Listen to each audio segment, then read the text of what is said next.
वापस मैं रिकॉर्डिंग चालू किया, वनीता के लिए I am recording. Machine hour method, okay, तो this is again a fun method.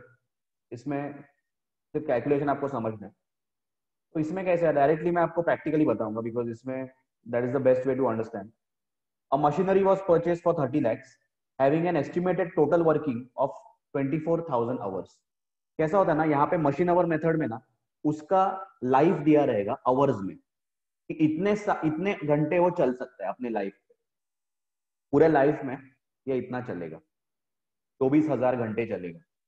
ठीक है, तो 30 लाख का मशीन मैंने खरीदा, वो 24,000 घंटे चलेगा। तो वो बेसिस पे हम लोग डेप्रिशिएट करेंगे। Instead of life, they have life in years, they have given in hours. Okay, scrap value is expected to be 2 lakhs, so 30 starting में है, लेकिन स्क्रैप वैल्यू एंड में बचेगा। Eight the end of the 24 hours, 24,000 hours 2 lakh बचेगा। तो हम लोग वो नेट कर देंगे, 30 lakhs माइनस 2 lakhs कर लेंगे डेप्रिशिएट करते वक्त। And anticipate pattern of distribution of the effective hours just follows. तो कैसे आवर्स यूज हो रहे हैं, बिकॉज ये देखो, ये मशीन कैसा है ना, ये आवरली यूज हो रहा है। तो पहले साल इतना चला रहेगा, नेक्स्ट ईयर इतना चला रहेगा। तो वो जितना यूज हो रहा है ना, जितने आवर्स यूज होगा, वही रेशियो में हम लोग डेप्रिशिएट कर देंगे। तो यहाँ पे देखो, this is the pattern. First, second and third year 3,000 घंटे चला एवरी ईयर। फिर fourth, fifth and sixth year it was run 2,600 hours per year. And in 7, 8, 9 and 10th year it was run 1,800 hours per year. तो यही basis पे हम लोग क्या करेंगे, डेप्रिसिएशन एलोकेट करेंगे। Basically it's about allocation now.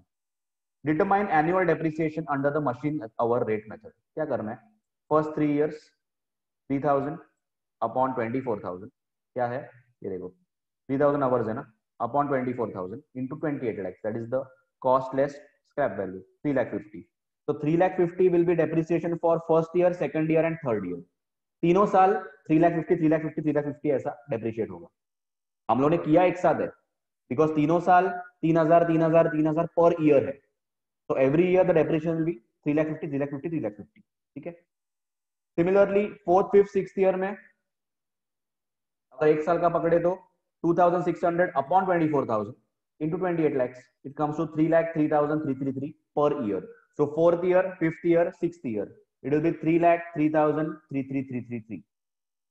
Similarly, from 7 to 10, 1,800 upon 24,000 and 28 lakhs, 2,10,000 for the last 4 years. That is 7, 8, 9, 10. That is it. समझा? Easy. सबको समझा? किसी को doubt?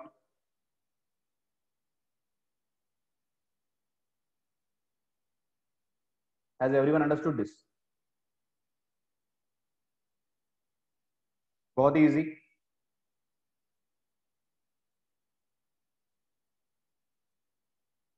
Okay. Similarly, production units method. देखो इसमें कैसा है ना, ये सम्स में कैसा है ना, कि यहाँ पे मशीन का लाइफ आवर्स में दिया है कि इतने घंटे चलेगा लाइफ में। कभी कभी they will give you in units कि ये मशीन इतने यूनिट्स प्रोड्यूस करेगा लाइफ भर, तो उसको प्रोडक्शन यूनिट्स मेथड बोलते हैं। सेम कंसेप्ट सेम है, आवर्स के जगह यूनिट्स है। तो यहाँ पे देखो, सेम कंसेप्ट इज सेम। यहाँ पे देखो, अ machine is purchased, a machine is purchased for 20 lakhs, इस estimated life is 10 years with residual value 2 lakhs। तो हम लोग डेप्रिशिएट क्या करेंगे, 18 lakh. The machine is expected to produce 1.5 lakh units during its lifetime. पूरे लाइफ में 1.5 लाख यूनिट प्रोड्यूस करेगा। तो डिनोमिनेटर क्या रहेगा, 1.5 lakh. Expected distribution pattern of the production is as follows. यहाँ पे यूनिट्स में दिया है आवर्स की जगह। First 3 years 20,000, second 4th to 7th year 15,000, 8th to 10th 10,000 पर ईयर।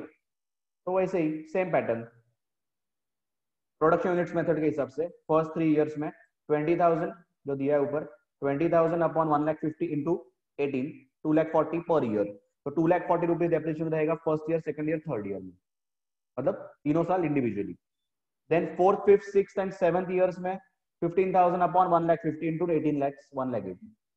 देन 8, 9, 10th ईयर में 10,000 upon 1,50,000 into 18 lakhs 1,20,000 each year. So 8, 9, 10 each year depreciation will be 1,20,000 1,20,000 1,20,000 समझा? कंसेप्ट सेम, समझ गए सबको? Are we on the same page everyone? किसी को कुछ ज्यादा ही समझा है? सब लोग सेम लेवल? ग्रेट। ये भी मेथड वैसे ही है, डिप्लीशन मेथड। इसमें क्या रहेगा, माइन दिया रहेगा, माइन या क्वेरी, जहां पे रिसोर्सेस लिमिटेड रहते। तो यहाँ पे माइन या क्वेरी, गोल्ड माइन या कोल माइन, उससे हम लोग एक्सट्रैक्ट कर रहे हैं। तो क्वेरी का उसका जो उसमें जो रिसोर्सेस है, डिपॉजिट्स है, उतना उसका लाइफ है। Once the resources are finished, life is over. तो यहाँ पे देखो, डिप्लीशन मेथड बोलते हैं, concept same again. Messrs Surya took lease of a quarry, quarry मतलब kind of a mine, on 1 Jan 2013 for 1 crore. यहाँ पे कॉस्ट ज्यादा रहेगा, 1 crore. As per the estimate total quantity of mineral deposit is 2 lakh ton. यहाँ पे 2 lakh ton का डिपॉजिट है, वो हम लोग एक्सट्रैक्ट करते जाएंगे। तो for us the asset is mine या क्वेरी, तो वो भी हम लोग डेप्रिशिएट करेंगे, ऐसे उसका लाइफ कम होते जाएगा, वैल्यू कम होते जाएगा। Depreciation was charge on the base of depletion method. Extraction pattern is given as follows. यहाँ पे एक्सट्रैक्शन पैटर्न रहेगा। क्वांटिटी 2013 में 2000, 2014 में 10,000 टन एंड 2015 में 15,000 टन। पहले वर्किंग यहाँ पे डायरेक्टली उन्होंने सम ही कर दिया है। बेसिकली यहाँ पे कैलकुलेशन वैसे ही रहेगा। कैलकुलेशन कैसा रहेगा, फर्स्ट ईयर 2013 में 2000 upon 2 lakhs, 2 lakhs is the total mineral deposit, 2000 upon 2 lakhs into 1 crore, 2000 upon 2 lakhs into 1 crore, then 10,000 upon 2 lakhs into 1 crore, then 15,000 upon 2 lakhs into 1 crore। यहाँ पे देखो 2000 upon 2 lakhs into 1 crore, तो first year depreciation will B 1 lakh. समझ रहा है? कैसे आएगा? तो यहाँ पे उन्होंने परचेज का एंट्री मारा है, आप जर्नल भी मार सकते हो। क्वेरी लीज अकाउंट करके बोला, टू बैंक 1 करोड़, डेप्रिसिएशन का entry and depreciation transfer to P N 1 crore. Next year the depreciation will be क्या रहेगा, 10,000 upon 2 lakhs into 1 crore, 10,000 upon 2 lakhs into 1 crore, so that is coming to 5 lakhs, 5 lakhs कुछ आएगा। And next year it will be 15,000 upon 2 lakhs into 1 crore, that will come to 7 lakh 50। तो वैसे depreciate करना है, खत्म। यहाँ पे instead of showing the calculation they have directly done the sum. समझा ना? कैलकुलेशन सेम है एंड एंट्रीज आए, तो बेसिकली सिर्फ पहले परचेज का एंट्री देन डेप्रिसिएशन का entry. So every year the entry is depreciation to query lease, P&L to depreciation. Calculation same है, क्या है, 2000 upon 2 lakhs into 1 crore, there is no scrap value. Then 10,000 upon 2 lakhs into 1 crore, 15,000 upon 2 lakhs into 1 crore, खत्म। समझा? तो sums number 7, 8, 9. 7 talks about the machine hour method. Then the production units method 8.1, and 9th one is the depletion method. These sums you can do as homework. Sum के numbering and pattern भी लिख लो कि this is the machine hour method, this is that, तो ये कर लो। ये disposal का 10th अपना हो गया।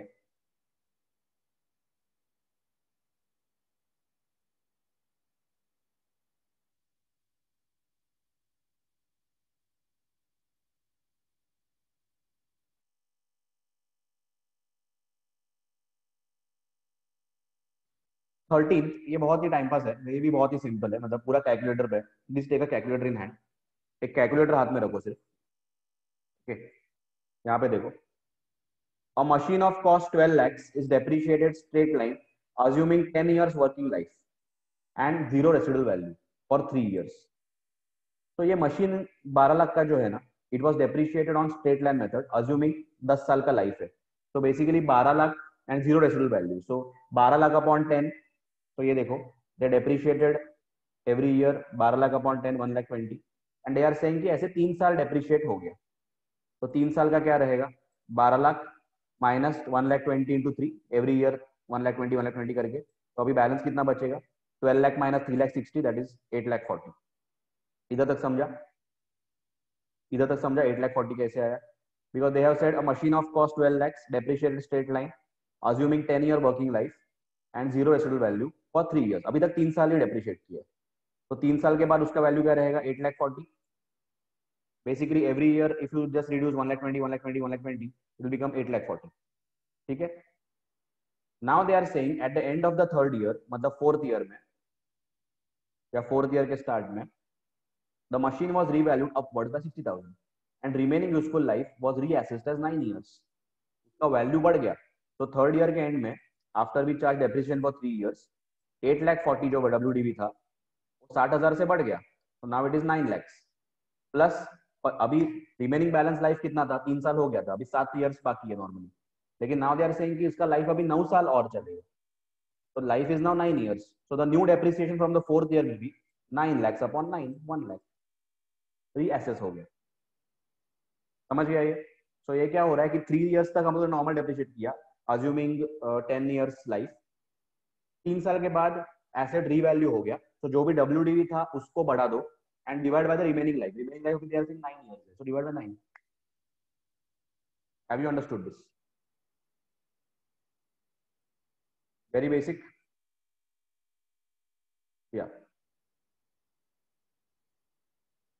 या श्योर। देखो,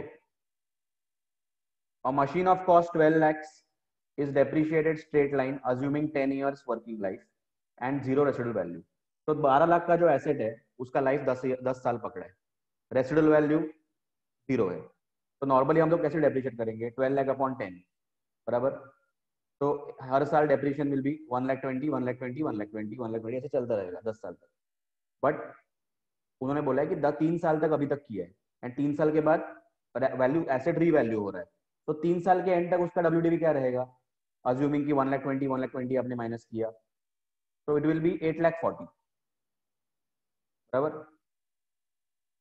12 lakhs माइनस 1,20,000 इंटू 3, 3 साल का डेप्रिसिएशन माइनस करो, 8,40,000 आएगा। एवरी ईयर का कितना है, 1,20,000। अभी थर्ड ईयर के एंड में the asset is getting revalued by 60,000, 60,000 से वैल्यू बढ़ रहा है, तो now the new value of the asset is 9 lakhs। अभी देखो 3 साल हो गए, ओरिजिनल लाइफ 10 साल था, तो एक्चुअली अभी 7 इयर्स बचा है as per the original estimate, but now they are saying the life is now 10, life is expected is 9 years, now the new life is 9 years, so 9 lakhs upon 9 years 1 lakh per annum, तो इसके आगे 1 lakh 1 lakh 1 lakh हो जाएगा for the next 9 years। Are you understanding?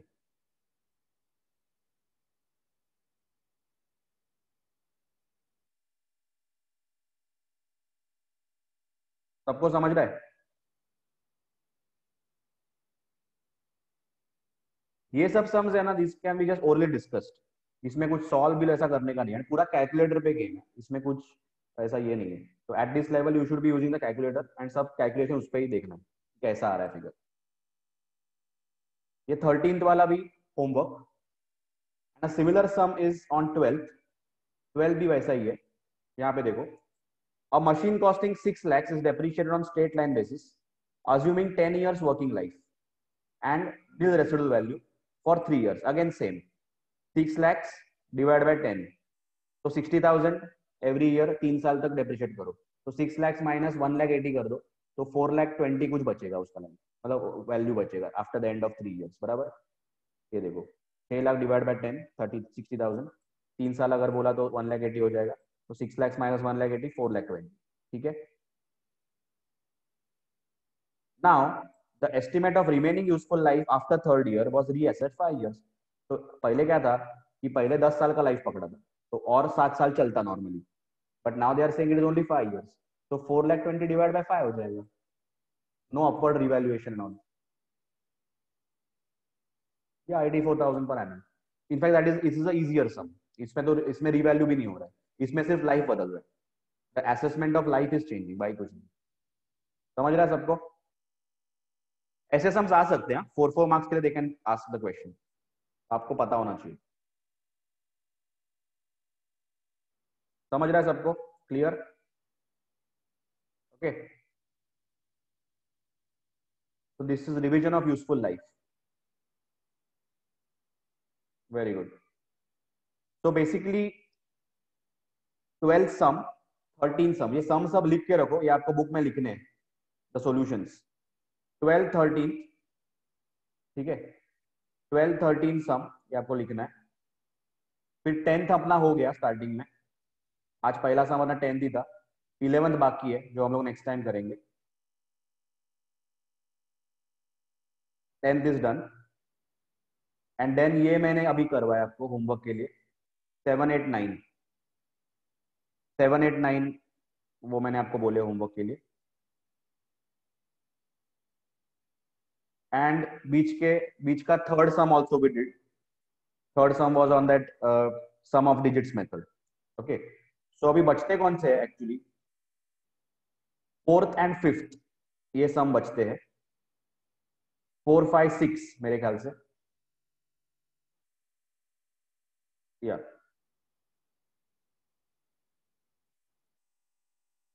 11th.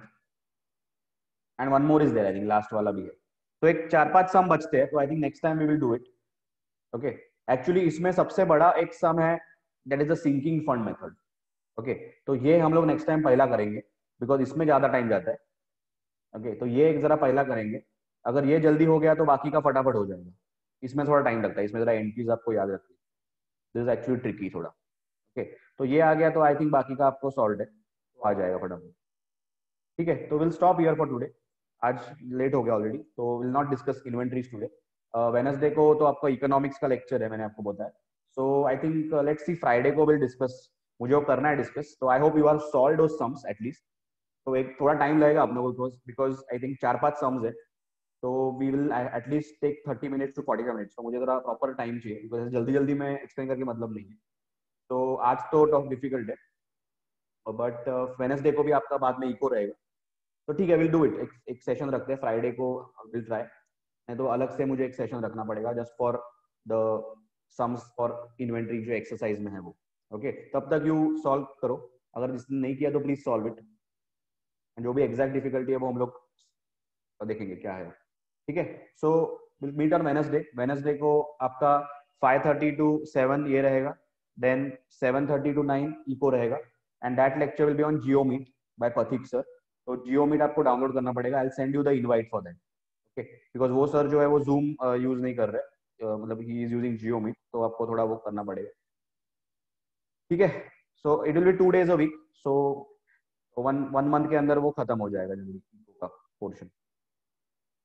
Okay, so see you on Wednesday. ये सब complete कर देना, बहुत सारा होमवर्क है आज. ओके, चलो सी यू, टेक केयर.